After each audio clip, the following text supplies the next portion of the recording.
इन्कलाब जिंदाबाद, इन्कलाब जिंदाबाद, इन्कलाब जिंदाबाद, Vande Mataram, Vande Mataram, Vande Mataram, Vande Mataram, Vande Mataram, Vande Mataram. We want justice, we want justice, we want justice, we want justice, we want justice, we want justice, we want justice, we want justice, we want justice, we want justice, we want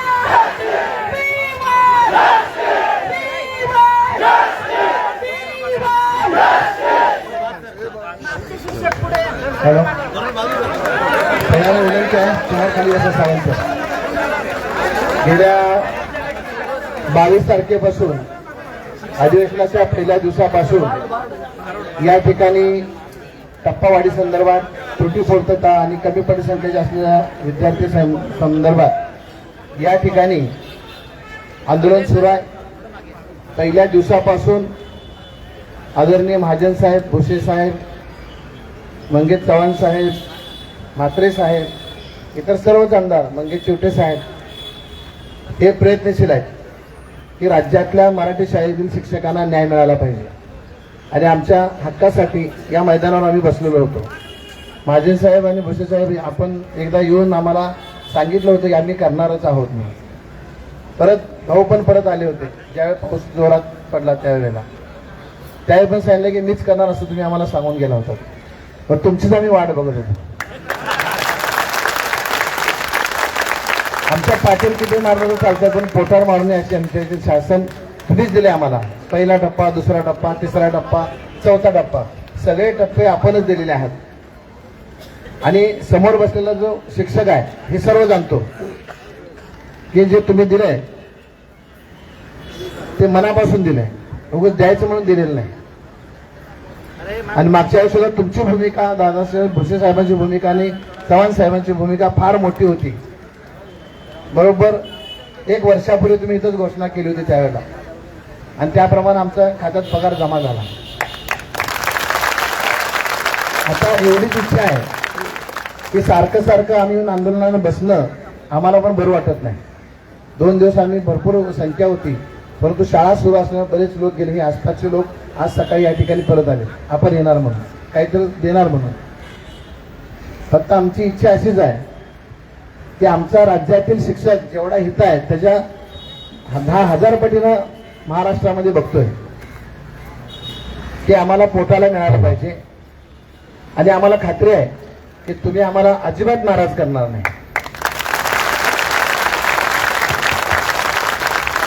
म्हणजे आम्ही आनंदानं सुखानं घरी जाऊ। याबाबत आदरणीय मी भाऊंना विनंती करतो की आपण या बाबतीत आम्हाला मार्गदर्शन करावं आणि जे काही आतमध्ये आहे ते लोकांना सांगावं। एकच मिनिट फक्त घेतो।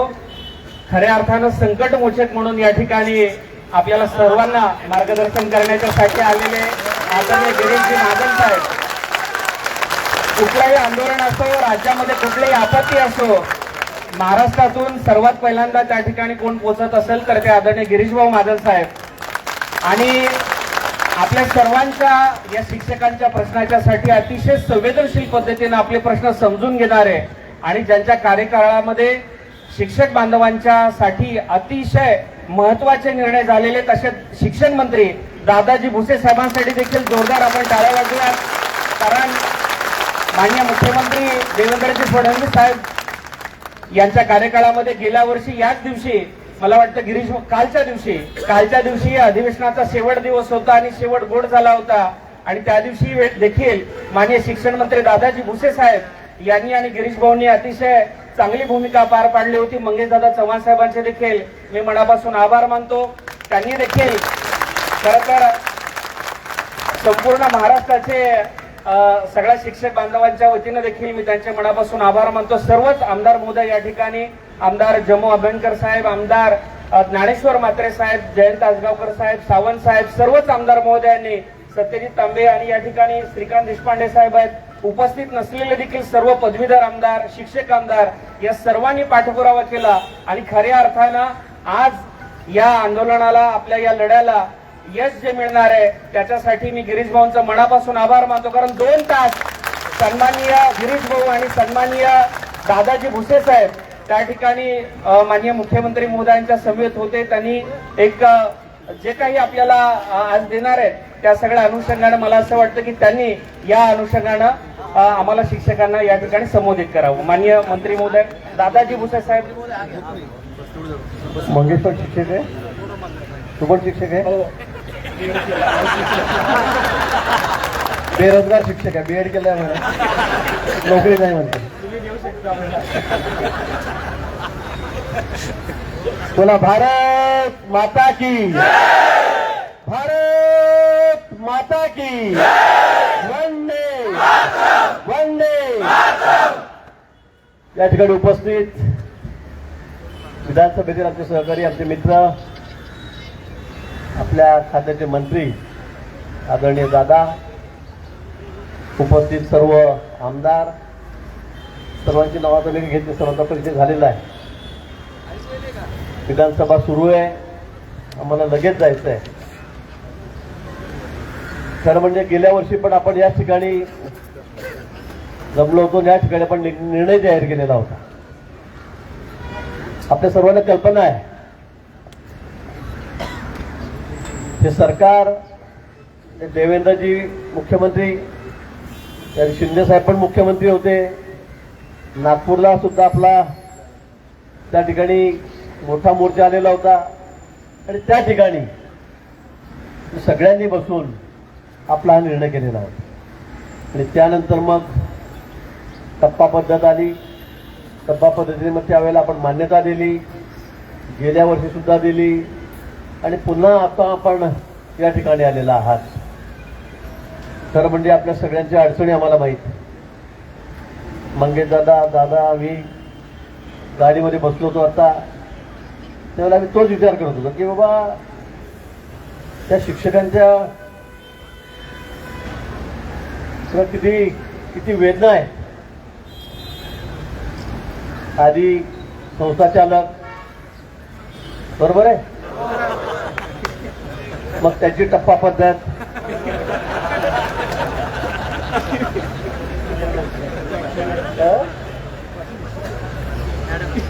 डिपार्टमेंट काय जाऊ द्या, आता ते बरंच आहे. पण शिक्षणदानाचं काम तुम्ही त्या ठिकाणी करत आहात, पवित्र असं कार्य आपल्या हातून होत आहे. पण अशाही परिस्थितीमध्ये कशा पद्धतीने आपली हेडसाड होते आहे याची मला कल्पना आहे.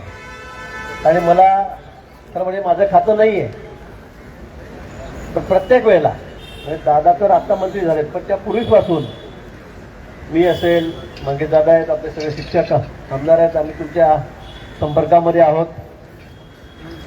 सतत आपण इथे आला की आम्ही या ठिकाणी येत असतो. आणि या मागचं कारण एक अजून दुसरं असं आहे की मी सुद्धा त्या शिक्षकाचा मुलगा आहे. माझे वडील शिक्षक आहेत,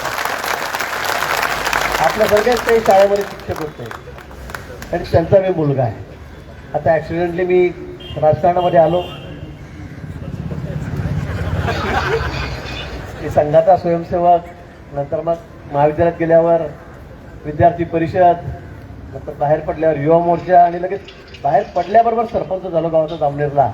आणि नंतर 95 पासून 3च वर्षात आमदार झालो, एकदा, दोनदा, तीनदा, चारदा, पाचदा, सहादा, 7वेळा आमदार झालो. आणि म्हणून घाबरू नका, आपल्या मुलालाही संधी आहे. शिक्षकाच्या मुले आमदार मंत्री होतात ना. 7 वेळा मी सगळ्यात सिनियर आहे बीजेपी मध्ये आणि मी आमदार या ठिकाणी झालो. आणि म्हणून मला आपल्याविषयी अधिक सहानुभूती आहे. गेल्या वेळी सुद्धा आपण पाठपुरावा करून तुम्हाला त्या ठिकाणी तुमचा जी मागणी होती मंजूर करून घेतलेली होती. मला वाटतं सर्वात आधी तुम्ही आमच्याबद्दल टाळ्या होत होता, पण सगळ्यात आधी टाळ्या मी सांगायला तुम्हाला माननीय मुख्यमंत्री देवेंद्र फडणवीस साहेब,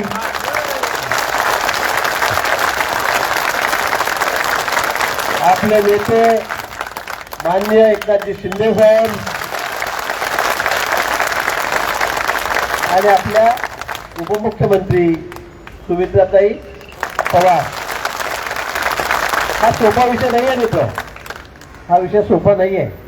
सगळे अधिकारी ज्यावेळेला येऊन बसले, तर आम्ही मिटिंगला बसवतो 2-3 जण, मुख्यमंत्री महोदय आम्हाला घेऊन बसले, आम्ही फायनान्स सेक्रेटरींना बोलवलं, त्यावेळेला ते म्हणजे शक्यच नाही. शक्यच नाही, आपण देऊ शकत नाही. आम्ही म्हटलं काहीतरी मार्ग नाही. नाही साहेब 5 वर्ष बोलूच नका, 5 वर्ष बोलू नका. असं कसं चालेल? आपण सुरुवात केली आहे तर आपल्याला अंत करावं लागेल, शेवट करावा लागेल या सगळ्या टप्प्यांचा.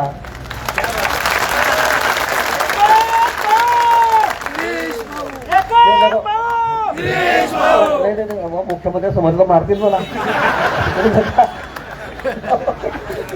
उपमुख्यमंत्री हातील आम्हाला निर्णय त्यांचा आहे. पण खूपच वेळ मग घासाघाशी झाली, आमचं बोलणं झालं. ते म्हटलं साहेब असं करून चालणार नाही. त्यांच्या भावना, त्याच्या वेदना आम्हाला माहीत आहे, त्यांच्या अडचणी आम्हाला माहीत आहे. खूप वेळ. आणि यावर्षी काय झालं, गेल्या वर्षी अतिवृष्टी झाली, शेतकऱ्यांना खूप मोठी मदत आम्हाला करावी लागली. जवळजवळ 20-22 कोटी रुपये द्यावे लागले. आता कर्जमाफी झाली, 36,000 कोटी रुपये आपल्या शेतकरी, आपण सगळे शेतकऱ्याचे मुलं आहोत शेवटी, आपण काही दुसरे नाही. त्या ठिकाणी 36,000 कोटी रुपये सरकारने आता मदत केलेली आहे. त्याची सुरुवात आता उद्या परवा होणार आहे वाटप करायला. आणि आता पुन्हा एल्निनो आहे. आता पुन्हा बघितलं आपण 7-8 जिल्ह्यामध्ये केवढं नुकसान झालेलं आहे. त्यांचे पंचनामे सुरू आहेत. शेतीचे तर अजून नाही, कारण पेरण्या नाही आहेत. पण केव्हा काय संकट येईल, अचानक काय नैसर्गिक आपत्ती येईल हे काही सांगता येत नाही. आणि म्हणून खर्चही तेवढेच चाललेले आहेत. मग आता पैसे द्यायचे कुठून? जवळपास 1,000 कोटी रुपये आपल्याला या ठिकाणी लागणार आहेत. बरोबर आहे ना? 1100 कोटी रुपये आपल्याला द्यावे लागणार आहेत. आणि खरंच सांगतो की सरकार, आम्ही तो व्यवस्था करतो, देवेंद्रजी आहेत, एकनाथजी आहेत, आमचं सगळं सरकार आहे, पवारजी आहेत. पण शेवटी पैशाच्या ठिकाणी पैसाच लागतो. ते काय अचानक कसे 5,000 कोटी आणले, 10,000 कोटी कसं होते. आणि आपल्याला एक कर्जाच्या मर्यादा आहेत. असं नाही आहे की कर्ज काढत राहा, घ्या कर्ज. त्यालाही सुद्धा इन्कमच्या पर्सेंटेज तेवढंच ते घेता येतं, त्याच्यावर कर्ज सुद्धा घेता येत नाही. आणि म्हणून मला असं की खूप अडचणी आहे. तुम्ही समजून घेताय ना अडचणी? 5 वर्ष हरकत नाही.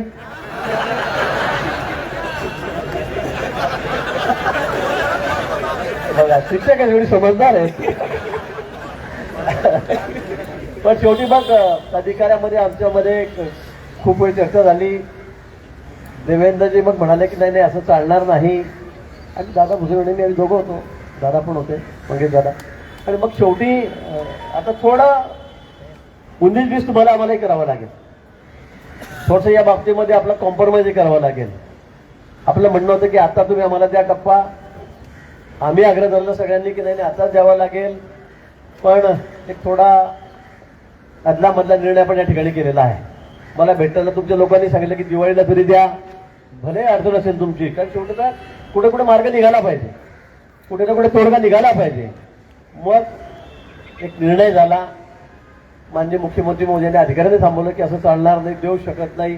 पूर्वी 8-8 वर्षांनी टप्पा व्हायचा, 5-5 वर्षांनी व्हायचा. तुम्ही आता दरवर्षी कसं काय सांगताय मला, आम्ही पैसे आणायचे कुठून? पण मुख्यमंत्री महोदय म्हणले तेव्हा काही सांगू नका. पण आता लगेच नाही, येत्या मार्चमध्ये म्हणजे आज 7 महिन्यांनी आम्ही तुम्हाला या ठिकाणी पहिला जो टप्पा असेल तो त्या ठिकाणी आम्ही तुम्हाला देऊ. या बाबतीमध्ये निर्णय झालेला आहे. म्हणून मी सांगतो की थोडा संमिश्र प्रतिक्रिया असेल, पण मित्र हा निर्णय होणं कठीण होतं. मी तुम्हाला सांगतो, कारण परिस्थिती अशी आहे की आम्ही तुम्हाला सांगू शकत नाही.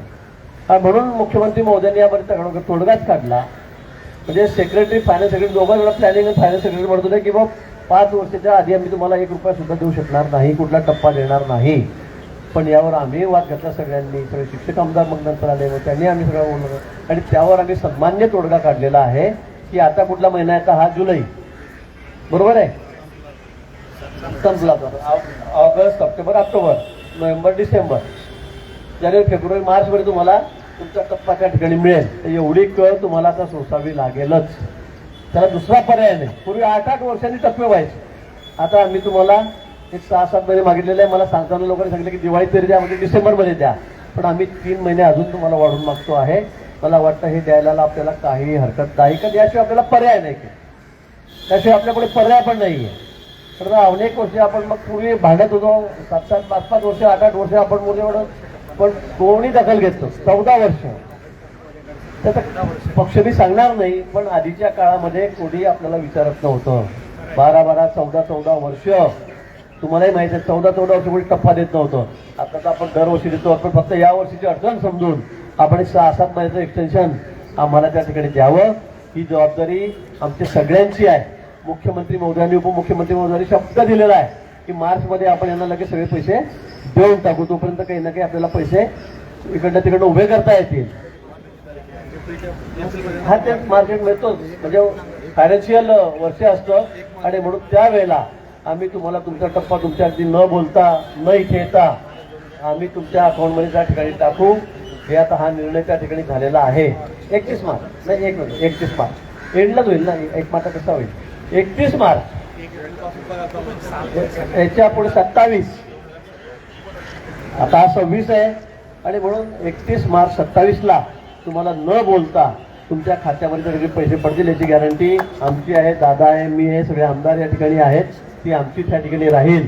आणि म्हणून मला वाटतं या निर्णयाचं आपण सगळ्यांनी स्वागत करावं, कारण याच्यापेक्षा दुसरा पर्याय काही निघू शकत नाही. आम्ही गेले अनेक दिवस मेहनत करतोय, कष्ट करतोय. प्रत्येक कॅबिनेटमध्ये आम्ही खूप त्या ठिकाणी गेलं. समग्र शिक्षा अभियानचे शिक्षक होते, त्यांचाही प्रश्न होता, तोही आम्ही आता तुम्हालाही माहिती आहे, आपण आता तोही मार्गी लावलेला आहे. एक एक एक टप्प्यात सगळ्यांचं चाललेलं आहे, पण मग पैशाचं बर्डनच एवढं देत आहे. आणि म्हणून मला वाटतं की आपण आता हा निर्णय सगळ्यांना कळवावा. मला वाटतं हा मधला मार्ग आपण काढलेला आहे, नाहीच 5 वर्ष आता असं होणार नाही. पण आम्हाला आत्ता त्यामुळे आता देऊ शकणार नाही, आपल्याकडे काही नाही. आता आम्हाला 36,000 कोटी रुपये कुठून काढायचे, शेतकऱ्यांना द्यायचे तर उद्यापर्यंत सुरू होईल 2-4 दिवसामध्ये, ते कुठून द्यायचे हे पण अधिकाऱ्यांनी आम्हाला सांगितलं. आणि म्हणून मग मुख्यमंत्री महोदय म्हणजे 5 वर्ष नाही, 3 वर्ष नाही, प्रत्येक 6-7 महिने थांबा, आम्ही तुम्हाला अगदी तुमच्या अकाउंटमध्ये पैसे टाकून देऊ, तुम्हाला परत इथे यायची गरज भासणार नाही. तर असा निर्णय या ठिकाणी झालेला आहे. बरोबर, योग्य, त्याला इलाज नाही काही. मी तुम्हाला सांगतो तो आपण नाही हो म्हटलं तरी पण मग नाही झालं तर मग आपल्याला काही मार्ग नाही आहे दुसरा, काही आपल्याकडे दुसरा मार्ग नाही आहे काही. आणि म्हणून आपण बोला, परत आम्ही बोलू काय.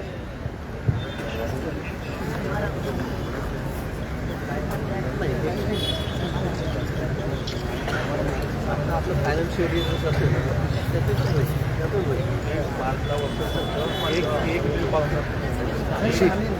एक एप्रिल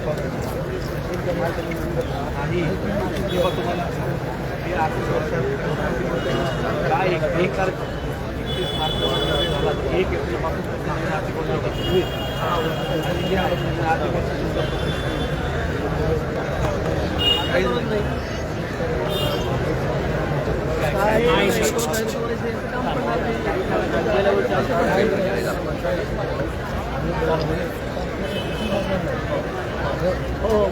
सर नाही आपण 19 महिन्याचा पगार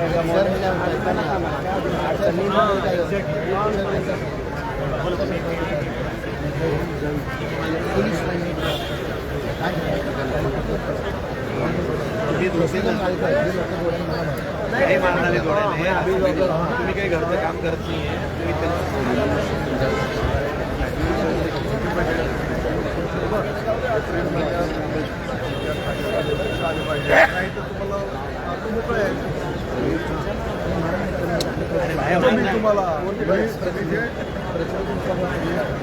मलाही सांगा प्रचलित शब्द 20%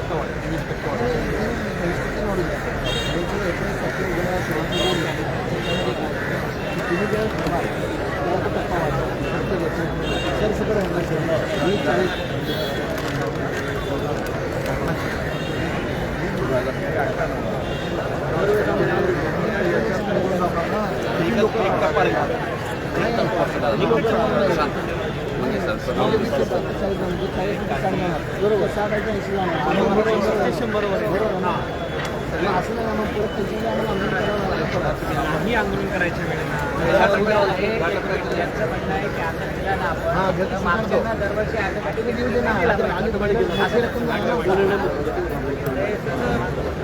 आपण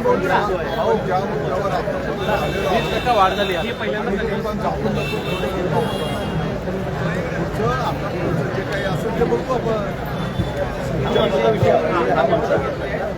लक्ष द्या इकडं.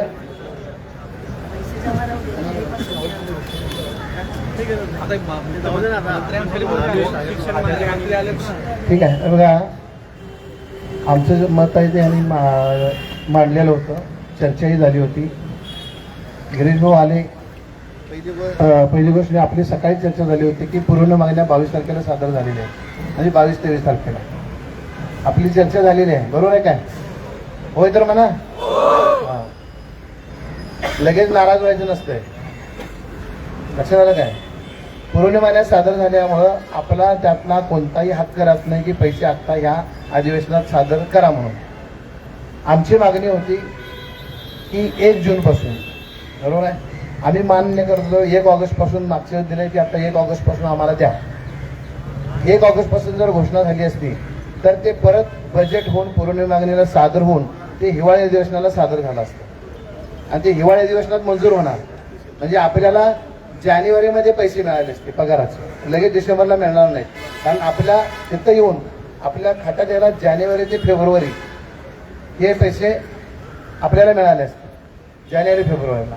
आता यांनी काय सांगितलंय की मागच्या नाव घेत नाही की मागचा आपला 19 महिन्याचा पगार बुडलाय. माहित आहे सगळ्यांना? किती जण विचारायला गेले? कोण गेलं काय? 19 महिन्याचा पगार. बघा मी काय सांगतो, 19 महिन्याचा पगार आपला आपण विचारायला पण गेलो नाही, आहे ते स्वीकारलं. त्यावेळेला स्वीकारलं काय? स्वीकारलं का नाही? आता फक्त आम्ही काय म्हणतो 6 महिने, म्हणजे आमच्या हातात पगार यायला 6 महिने लागतात पहिल्यापासून. आता जर 1 ऑगस्टपासून आपण स्वीकारला तर 6 महिने लागतात आपल्या हातात पगार यायला. कारण आता काय पैसे कुणीच उपलब्ध करू शकत नाही हे आम्हालाही माहित आहे. म्हणजे टेक्निकल जो प्रॉब्लेम आहे तो सगळ्यांचाच, ते पुढच्या अधिवेशनात मंजूर होऊन परत 1 महिना लागेल त्याला प्रोसेस व्हायला, म्हणजे जानेवारीमध्ये आमच्या खात्यात पगार पडला असता. आता साहेब म्हणतात की मार्चच्या अधिवेशनात मंजूर होणार आणि 1 एप्रिलपासून आपला पगार आपल्या खात्यात न आंदोलन करता न काही करता तुम्हाला मिळेल. म्हणजे फक्त 3 महिने वाढले. किती महिने वाढले? 3 महिने वाढले, जास्त वाढलेले नाही. जर आपण नाही म्हटलं तर आपण परत पुढच्या अधिवेशनात मोर्चा घेऊन जाऊया. बघा मी काय म्हणतो, कधी ऐका आता सांगाल ना की मला आंदोलन करायचं म्हणल्यानंतर मी तुम्हाला सगळ्यांना घेऊन नागपूरला जाणार, सेवाग्राम ते नागपूर पायी दिंडी काढणार, तिथं जाऊन बसणार. त्यावेळेला सुद्धा मग किती महिने जातील? 4 महिने जातील. तिथं 4 महिने जाणार, तिथं परत हाऊसमध्ये विषय होईल. त्यावेळेला काय म्हणणार की आम्ही आता जे साहेबांनी सांगितलं त्याच्यात बदल काय होणार नाही, तर आर्थिक वर्षात द्यायचं त्यांचं कबूल झालंय. आर्थिक वर्षात, नवीन आर्थिक वर्षात. त्यामुळे आपला तोटा आहे, मला मान्य आहे, 8 महिन्याचा. आमचा 8 महिन्याचा तोटा आहे. त्यामुळे जर आपल्याला पुढच्या अधिवेशनात आंदोलन करायचं असेल तर आपण मान्य करू नये, त्यांचे नियम जातील, आपण परत पुढच्या वेळेला आंदोलन करूया. आहे ते स्वीकारायचं का? कोण नाही म्हणतोय? ते तुम्हाला मी काय सांगतोय बघा, आंदोलन कुठं करायचं, 2 मिनिट म्हणतोय, आंदोलन कुठं करायचं आणि कुठं थांबवायचं जरा डोक्यात घ्या. तुम्हाला कोण मागून देणार नाही. पहिली गोष्ट 22 तारखेपासून बसलेच आपण, आणि बसल्यानंतर लगेच ही प्रोसेस अगोदर 6 महिन्यापूर्वी करायला पाहिजे. आपण बसायला पाहिजे आंदोलनाला आर्थिक वर्षामध्ये. जर पूर्ण मागणीमध्ये आपले पैसे जायचे असतील तर पुढच्या पूर्ण मागणीत जायचं नाही, त्याचं नाही करणार, आपण आंदोलन करायचं नाही. ही जबाबदारी साहेब तुमची आहे. आम्ही आंदोलन करणार नाही. बिन आंदोलन करता आमच्या खात्यात 1 एप्रिल पासून पैसे खात्यात जमा झाले पाहिजे, त्याची जबाबदारी आपली आहे. आणि दुसरा मुद्दा आहे, जे त्रुटीपूर्तताचे लोक आहेत, त्रुटीपूर्तता त्यांचं काही कारण नसताना फक्त अधिकाऱ्यांच्या चुकीमुळं त्यांनी टप्प्यापासून बाजूला झालेले आहेत, त्यांना सुद्धा आमच्या बरोबर समान टप्प्यावर आणलं पाहिजे. तर भुसे साहेब आपली चर्चा बऱ्याच वेळ त्यावेळी छोटे साहेब वगैरे आम्ही झालेले होते, बरोबर आहे. तिसरी गोष्ट होती कमी पटसंख्येच्या शाळा. मागच्या आमचं मूल्यांकन झालं साहेब 18-19ला, GR निघाला 6 फेब्रुवारी 23ला. कोणत्या पटसंख्येवर? 18-19च्या. नियमच तसा होता की ज्या पटसंख्येवरती आपलं मूल्यांकन होतंय ती पटसंख्या ग्राहीतून आपल्याला अनुदान दिलं जातं. साहेब बरोबर आहे. मग ज्यावेळी GR काढला त्यात काय केलं की 22-23ची संच मान्यता पकडा असं त्या GR मध्ये उल्लेख केला. त्यामुळे आमच्यातल्या ज्या शाळा होत्या त्या शाळा एकाचा 1 विद्यार्थी कमी आहे, 2 विद्यार्थी कमी आहेत, 4 विद्यार्थी कमी आहेत, त्या वर्षापुरतं बरं काय. त्यामुळे त्या शाळा अपात्र झाल्या त्या टप्प्याला. मग 17-18ला तसंच झालं होतं. शासनाने ज्यावेळी पत्र काढलं होतं 18-19ला की जर 17-18ची पटसंख्या नसेल तर 18-19ची पटसंख्या ग्राह्य धरून त्यांना त्या 18-19 पासून पगार द्या. तसं तुमचं एक परिपत्रक. आता आम्ही एवढं 7 महिने सोचतोय आमचा पगार, बरोबर आहे. ते तेवढं माझी विनंती आहे बसेस आहे की ती पटसंख्येचा विषय जो आहे तो मिटवला पाहिजे. कारण आम्ही त्यात काय आमचं नाही ना, आणि त्रुटीपूर्तीचा सुद्धा विषय समान टप्प्यावर आली पाहिजे आमच्याबरोबर. कारण त्यांचं नुकसान झालंय. म्हणजे काही आम्ही तर 80 आहे, ते पण 80 पाहिजे, पण ते 60 मध्ये. आता जर ते 60 मध्ये असतील तर तुम्ही जे एप्रिलला देणार आहे, मला 100% मिळत असतो तर 60 महिन्यांना सुद्धा डायरेक्ट 100चा टप्पा तुम्ही द्या, काहीच नाही होणार आहे. म्हणजे माझं मत आहे असं. कारण त्यात एवढं काय बजेट वाढणार नाही आहे. टोटल बजेट खर्च तेवढाच आहे. 1100 कोटीमध्ये मागचे 970 का 800 850 कोटी खर्च झाले. वरचे 200-250 कोटी शिल्लकच होते. तुम्ही वाटलं तर ऑफिशियली बघू शकता. मग आमच्या तो टप्पा आम्हाला समान टप्प्यावरती आणा ना. बसे साहेब एवढी तरी विनंती आमची मान्य करा. आम्ही ठीक आहे 7 महिने आम्ही मान्य करतो एप्रिलला. चव्हाण साहेब ह्याच्यात काय आमचा कुणाचाही स्वार्थ नाही. कारण ते आहे 80%वर, परंतु कागदोपत्री चुकीचं आणि मुदतीमध्ये त्रुटीपूर्तता केलेली असताना देखील ते एक टप्पा मागे राहिले. म्हणजे जे 60 आहेत ना ते डायरेक्ट 1 एप्रिलला आमच्या बरोबर 100% देत. आम्हाला काही अडचण नाही या बाबतीत. तुम्ही भूमिका दोघांनी पण नाही. आणि सर खरंच काय हां हो नाही ते नाही बरोबर आहे. कारण हे जे आहे ना हे चुकीच नाही ना, कोणाची चुकी नाही. आणि पटसंख्येचा जो विषय आहे ना, भौगोलिक परिस्थिती आणि जर आता बघितलं, एक मुलगा फॅमिलीला आता आहे, एकच मुलगा आता, दुसरा नाहीच चुकून असला तर, मग त्या प्रमाणात संचमानीची पटसंख्या तर कमी करायला पाहिजे. 35-40 कसं होईल हो? आणि गल्लोगल्ली शाळा सोयीमार्ग कसं सुरू झाल्या, त्याचा आमचा काय दोष आहे? मराठी शाळा बंद पडतायत, इंग्रजी माध्यमात शाळा वाढतात, तो दोष आमचा आहे का? मग त्या प्रमाणात संचमानीचं सुद्धा कमी यायला पाहिजे. त्याचं काय तर धोरणात्मक आपण साहेब सगळ्यांनी ठरवायला पाहिजे. तो विचार करायला म्हणजे आमच्या कधी शाळा पात्र होणार नाहीत. मग वाढलं तर द्या ना तुम्ही. म्हणजे 22-23ला नाहीत ना, तर अजूनही सांगतोय आम्ही 23-24ची पटसंख्या ज्यांची असेल त्यांनाच ग्राह्य धरा. आज जर 23-24ची नसेल तर 24-25ची असं म्हणजे जे असेल 24-25 ग्राह्य धरून समान टप्प्यावर त्याही शाळा आल्या पाहिजेत, एवढीच विनंती करतो. आणि तुम्ही जो निर्णय घेतलाय तो सगळ्यांच्या वतीनं मी मान्य करतो. जोरात जे आहे ते स्वीकारायचं. आता हे लक्षात घ्या, व्हॉट्सअपवरती वेगळ्या प्रतिक्रिया येतील. आम्ही मॅनेज झालो. मी कुणालाही भेटायला गेलेलो नाही, ग्राउंड सोडलेलं नाही, मी कुणाशीही चर्चा केलेली नाही. फक्त मी शेवटे साहेब फक्त भोसे साहेबांची याच विषयावर चर्चा केली होती 1 तास रात्रीचं. मॅनेज व्हायचा संबंध नाही. जे कुणी बोलत असतील आम्हाला पोटायला पाहिजे, भले 7 महिने आम्हाला लेट असेल, परंतु जर पुढच्या अधिवेशनात हिवाळी अधिवेशनात मला नाही वाटत तुमची एवढी सुद्धा संख्या त्या आंदोलनाला येईल. तिथं आम्ही फेल गेलो तर मग ह्यांना परत तुम्ही विचारायचं नाही, परत म्हणा ठीक आहे बाबा म्हणून मागं निर्णय आपण म्हणजे मान्य केला असता तर बरं झालं असतं. मग त्याच्या अगोदर जो पण आपल्या हातात आहे, फक्त जरा लेट होईल. 7 महिने सोसायटी तयार आहे काय? जे तुमच्या नशिबातच नाही आहे, जे तुमच्या नशिबातच नाही आहे. 7 महिन्याचा पगार सोसायटी तयार आहे काय? अरे माझा हात वर करा. जे ऐका, जे नाही म्हणाले ते म्हणतात नंतर बघा, तुमचं विश्लेषण आहे ते आम्हाला सांगा. प्रचलितचं सांगितलंय, प्रचलितचं सांगितलेलं आहे, सांगितलेलं मी विनंती केलेली आहे. विशेष आहे प्रचलित ऐका. मी परत एकदा सांगतो की आम्हाला महाजन साहेब, आम्हाला वारंवार मैदानात येऊन आंदोलन करायची वेळ येऊ देऊ नका. तुम्ही मागच्या वेळी शब्द दिला होता, इथून पुढे तुम्हाला आंदोलन करण्याची गरज नाही. तरी पण आम्ही आंदोलन केलं पहिल्या दिवसापासून ते शेवटच्या दिवसापर्यंत. आता फक्त त्या 19 सप्टेंबर 2016 मध्ये जो सरसकट शब्द घातलाय तो त्यातला काढला पाहिजे. येणारा जो आदेश असेल त्याच्यामध्ये प्रचलित टाकावा. आणि ते साहेब म्हटले की बाबा मागच्या मंत्रिमंडळाने टाकलाय, परंतु 15 नोव्हेंबर 2011चा जो ज्या GR वरती आमचं आता मूल्यांकन झालं, ज्या GR वरती आम्हाला अनुदान मिळतंय तो GR अधिक्रमित केलेला नाही, म्हणजे तो GR जिवंत आहे आणि त्यामध्ये प्रचलित आहे. बरोबर कसं आहे? मग तोच फॉलो करा ना. माझी हात जोडून विनंती आहे साहेब, प्रचलित शब्द टाका प्लीज. हात जोडून परत आम्हाला यायला नको. पुढच्या टप्प्याला काहीही करा आणि याचा शब्द आम्हाला तुम्ही द्या, प्रचलित टाकतो. त्यात काही अवघड नाही. बजेट साहेब वाढत नाही काय नाही. आमचं आता 100% झालं की तुम्ही त्यात आम्ही जातो ना दुसरीकडं, राहतं ना बजेट परत. आणि थोड्या ज्या शाळा नाहीत, सगळ्यात जास्त शाळा त्या 80% टप्प्यामध्ये आणि नंतर कमी कमी होत जाते.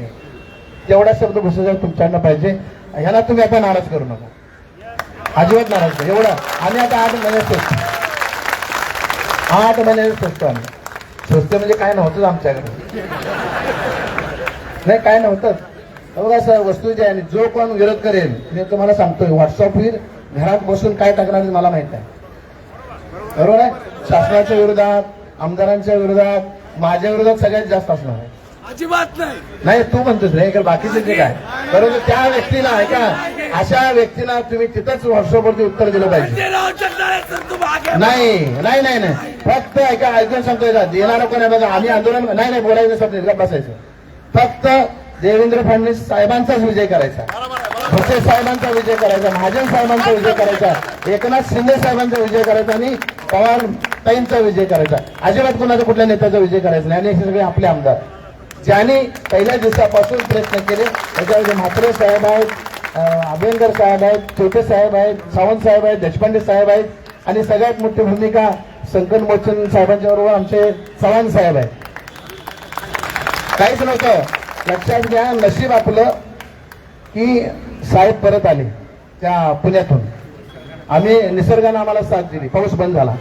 जर पाऊस चालू झाला असता तर आपत्तीपेक्षा मोठं शिक्षण नाही हे शासनानं सांगितलं असतं आणि आम्हाला 0 दिला असता. 0 लक्षात घ्या. म्हणजे परमेश्वरानं आपल्याला साथ दिली. पाऊस थांबवला, दरड कोसळी थांबवली, रस्ते सुरू झाले. याचा विचार करून करा. रेड अलर्ट होता, तो पण कमी आला. म्हणजे परमेश्वर सुद्धा तुमच्या पाठीशी आहे, कारण तुम्ही प्रामाणिकपणे काम करताय. प्रामाणिकपणे तुमची मागणी प्रामाणिकपणे आहे.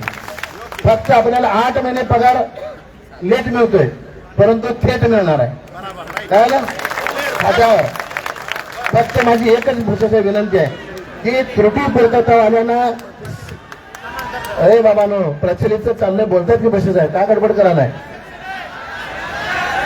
GR आता ऐका, GR काढायचा असतोय, GR काढायचा असतो. तुमचा 2 पाण्याचा GR काढला म्हणून मागचा 14 ऑक्टोबरचा GR रद्द केला. काय केलं तुम्ही सांगा ना.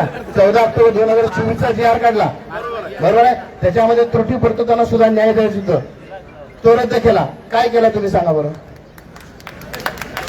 अरे तो उभा माणूस समोर असताना, एवढी मोठी माणसं असताना, मीडिया आहे, लाईव्ह चालू आहे, त्यांना जनतेला उद्या तोंड द्यायचं ना.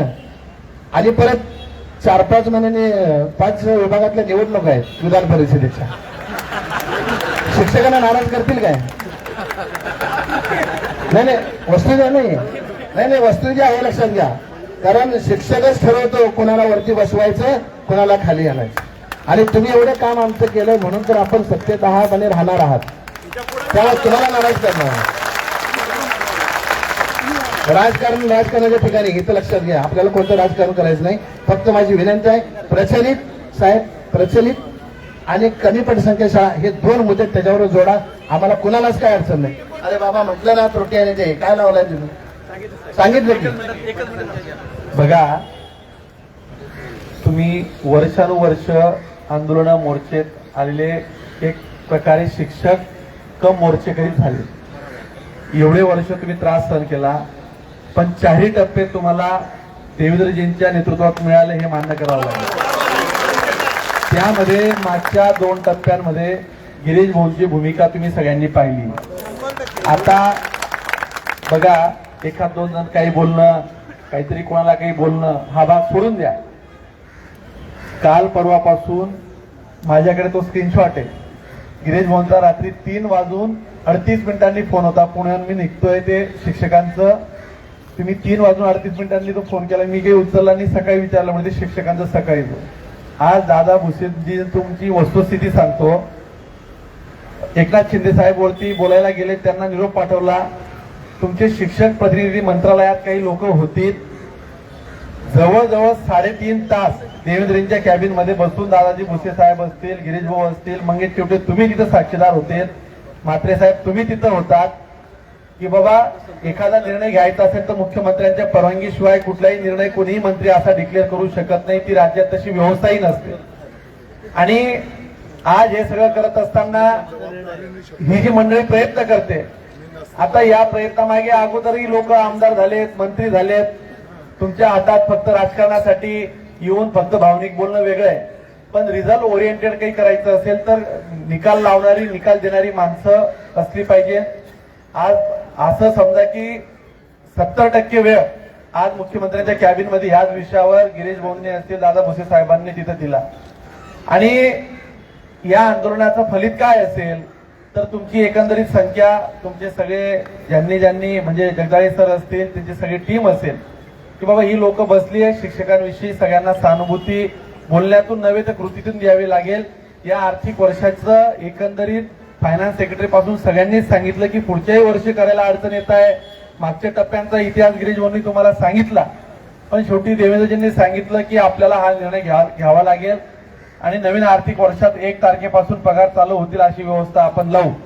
आता हे सगळं झाल्यानंतर बघा, तुम्ही काही बोलले, आम्हाला कोणाला काही सांगितलं किंवा जगदाळे सरांना काही बोललेत, शेवटी तुमच्यासाठी लढणाऱ्या माणसांना जर तुम्ही जर डिमॉरल करत असाल तर तुमच्यासाठी पुन्हा अजून कोणीतरी आलंही पाहिजे याची तुम्ही व्यवस्था लक्षात राहू द्या. म्हणजे आम्ही करतोय ते गिरीश भाऊ करत असतील किंवा मंत्री महोदय करत असतील, ही नैतिक आणि सामाजिक जबाबदारी जरी असली, परंतु या अगोदर ज्या पदावर बसलेली लोक होते त्यांनी ती जबाबदारी पार पाडली नाही, त्यांचं काही झालं नाही. तीच लोक आज तुमच्या बाजूला येऊन काहीतरी नोटंकी करतायत. हे राजकीय व्यासपीठ म्हणून नाही आलोय, शिक्षकांना न्याय दिला पाहिजे या भूमिकेतनं सगळी मंडळी, सगळी आमदार मंडळी आलेली आहेत. आणि हा जो निर्णय गिरीश भाऊंनी आणि दादा भुसेजींनी सांगितला, हा मुख्यमंत्री महोदयांच्या चर्चेतून, राज्याच्या सचिवांच्या चर्चेतून झालेला निर्णय आहे. जगदाळे सरांनी सांगितल्याप्रमाणे तुम्ही सगळेजण मान्य करावं एवढीच तुम्हाला विनंती करतो. मान्य करणार ना गिरीश भाऊ? आता त्याचा गोड समारोप करावा ही विनंती दादाजी भुसेजी. त्यात बसू बैठक असं काही बैठक उगीच काही घोषणा करत आपण बैठक. आपला सगळ्यात महत्वाचा विषय जो झाला तर बाकी विषयाचा जर तुम्ही सेक्रेटरी टेक्निकल गोष्टी आहेत त्या निश्चित होतील. पण मी तुम्हाला पुन्हा सांगतो की सरकार अतिशय संवेदनशील आहे. तुम्हाला हे लक्षात आलं असेल, पूर्वीच्या काळी 12-12, 14-14 वर्ष, 8-8 वर्ष, 10-10 वर्ष टप्पा झाला नाही. झाला का? नाही झाला, हे तुम्हालाही माहित आहे. पण निश्चित हे सरकार संवेदनशील आहे. म्हणजे मुख्यमंत्री देवेंद्रजी, उपमुख्यमंत्री एकनाथजी आहेत, तुम्हाला याच्याबद्दलही माहिती आहे. आज अजितदादा असते तर ते हेच म्हणाले असते, आज ताई म्हणताय. पण मला वाटतं की आता हा निर्णय प्लस मध्ये आपल्याला थोडं 2-3 महिने उशीर होतोय. कारण मला तुम्ही म्हटलं की दिवाळीला द्या, दिवाळीचा म्हणजे डिसेंबरमध्ये होता, त्याच्या मी मार्च केलेला आहे, बरोबर आहे. तर आता आपण सगळं तोंड घोड करा, आपल्या व्हॉट्सअपवर, फोनवर सगळ्यांना ही गुड न्यूज कळवा, सगळं स्वागत करा, सरकारचं स्वागत करा, आभार माना सगळ्यांचे. आणि आपण जावं. आपल्याला जी शंका आहे की 1 एप्रिलला होईल की नाही, त्याची जबाबदारी पूर्णपणे आमची, आपल्या घराजवळून मसायचं त्या आमची जबाबदारी आहे. तुम्हाला परत इथे यावं लागणार नाही, कधीच यावं लागणार नाही, एवढं सांगतो. लगेच अधिवेशनाला मला जायचं आहे, ठीक आहे ना. सगळ्यांचे आभार. दादा भुसे साहेब या ठिकाणी ते शब्द देतील का त्यांच्या घरी जावं लागेल, नाही तर मग तुम्हाला तर माझ्या घरी आलं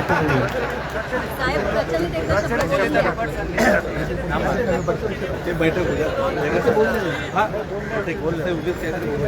आदरणीय गिरीजी महाजन साहेब, सर्व सन्माननीय आमदार महोदय, या ठिकाणी सर्व उपस्थित शिक्षक बंधू आणि भगिनींना,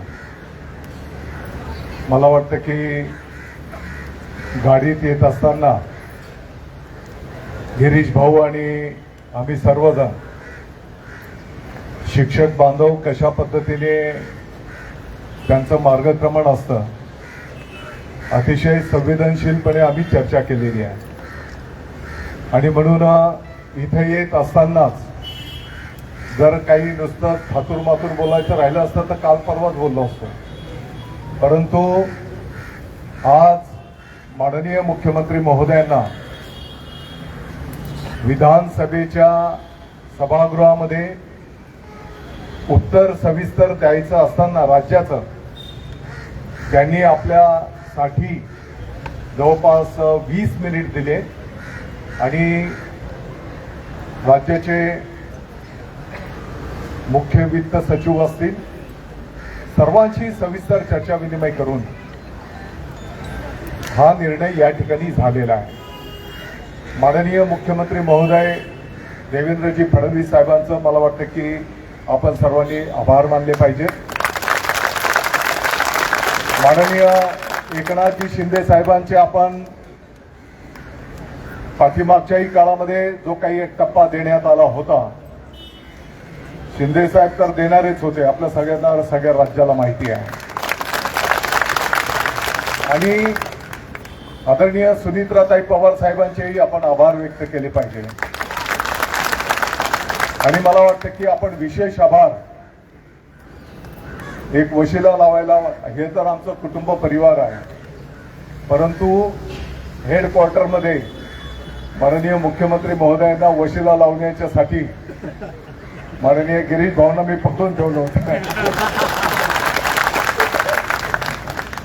आणि गिरीश भाऊ एका बैठकीकरता 5 मिनिट वर गेले, परंतु मंगेशला धरून ठेवलाय. मला वाटतं की आपल्या सर्वांना माहिती आहे की ज्या आर्थिक परिस्थितीतनं आपलं राज्य आणि संकटांना तोंड देत आपण मार्गक्रमण करतो आहोत. शेतकऱ्यांचे, जसं भाऊंनी सांगितलं की शेतकऱ्यांच्या कर्जमाफीच्या संदर्भातला विषय असेल, अवकाळी पाऊस, होणाऱ्या दैनंदिन घटना, आणि म्हणून मुख्यमंत्री महोदयांनी 31 मार्च ही आपल्याला म्हणजे बजेट अधिवेशन की ज्याच्यामध्ये या संदर्भातली आर्थिक तरतूद केली जाईल असा शब्द आपल्या सर्वांना त्या ठिकाणी दिलेला आहे. मी या महायुती सरकारचा आपल्या सर्वांच्या वतीने आभार व्यक्त करतो. त्याच्यासोबतच आपले जे काही मुद्दे आहेत, पटसंख्येचा त्रुटी पूर्तता, प्रचलित, तर मी आता नवीन शिकायला घेतलेलं आहे. तर या संदर्भामध्ये आपण येणाऱ्या 15 दिवसाच्या आत, महिन्याभरात आपण बैठक लावू.